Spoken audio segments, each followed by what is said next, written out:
സ്ഥാനാർത്ഥികളുടെ മനസ്സറിയാൻ നാട്ടുകാരുടെ നേതൃത്വത്തിൽ സംഘടിപ്പിച്ച ജനകീയ സംവാദത്തിൽ നിന്നും UDF സ്ഥാനാർത്ഥി പിന്മാറി. ഒടുവിൽ UDF സ്ഥാനാർത്ഥിക്ക് ഒരുക്കിയ കസേരയിൽ ഓലമടൽ സ്ഥാപിച്ച് നാട്ടുകാർ പ്രതിഷേധിച്ചു. പടന്ന പഞ്ചായത്ത് 6-ാം വാർഡിലാണ് നാടകീയ സംഭവങ്ങൾ അരങ്ങേറിയത്. വ്യാഴാഴ്ച വൈകുന്നേരം 4 മണിക്കാണ് പയ്യളം പ്രദേശത്ത് നാട്ടുകാരുടെ നേതൃത്വത്തിൽ ജനകീയ സംവാദം സംഘടിപ്പിച്ചത്. ഈ വാർഡിൽ നിന്ന് മത്സരിക്കുന്ന UDF സ്ഥാനാർത്ഥി P പവിത്രനെയും LDF സ്ഥാനാർത്ഥി C സുധാകരനെയും 3 ദിവസം മുമ്പ് നാട്ടുകാർ നേരിട്ട് ചെന്ന് ക്ഷണിച്ചിരുന്നു. പരിപാടിയിൽ പങ്കെടുക്കുമെന്ന് ഉറപ്പു നൽകി. എന്നാൽ അവസാന നിമിഷം UDF സ്ഥാനാർത്ഥി പിന്മാറുകയും ചെയ്തു. ലീഗ് പ്രതിനിധിയായി മത്സരിക്കുന്നതിനാൽ നേതൃത്വത്തിന്റെ തീരുമാനപ്രകാരമാണ് പരിപാടിയിൽ പങ്കെടുക്കാത്തതെന്ന് P പവിത്രൻ അറിയിക്കുകയായിരുന്നു. അതേസമയം LDF സ്ഥാനാർത്ഥി സംവാദത്തിനെത്തുകയും ചെയ്തു.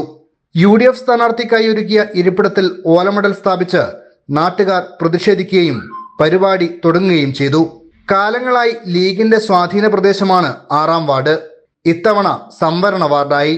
നിലവിൽ രൂക്ഷമായ കുടിവെള്ളക്ഷാമം നേരിടുന്ന പ്രദേശമാണ് പയ്യളം. ഫണ്ടിന്റെ അപര്യാപ്തതയിൽ ഈ പ്രദേശത്ത് കുടിവെള്ളം എത്തിക്കുന്നതിൽ നിന്നും കഴിഞ്ഞ കാലങ്ങളിലെ ജനപ്രതിനിധികൾ ഒഴിഞ്ഞുമാറിയിരുന്നതായി നാട്ടുകാർ പറയുന്നു.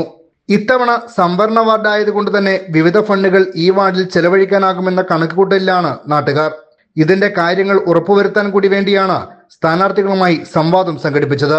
UDF സ്ഥാനാർത്ഥിയുടെ പിന്മാറ്റം പ്രവർത്തകർക്കിടയിൽ വ്യാപക പ്രതിഷേധത്തിന് ഇടയാക്കിയിട്ടുണ്ട്. ജനകീയ സംവാദത്തിന് SC Mushtaq, VK Shameel, N Yakub, NC Latheef, PKC Zubair, Aslam എന്നിവർ നേതൃത്വം നൽകി.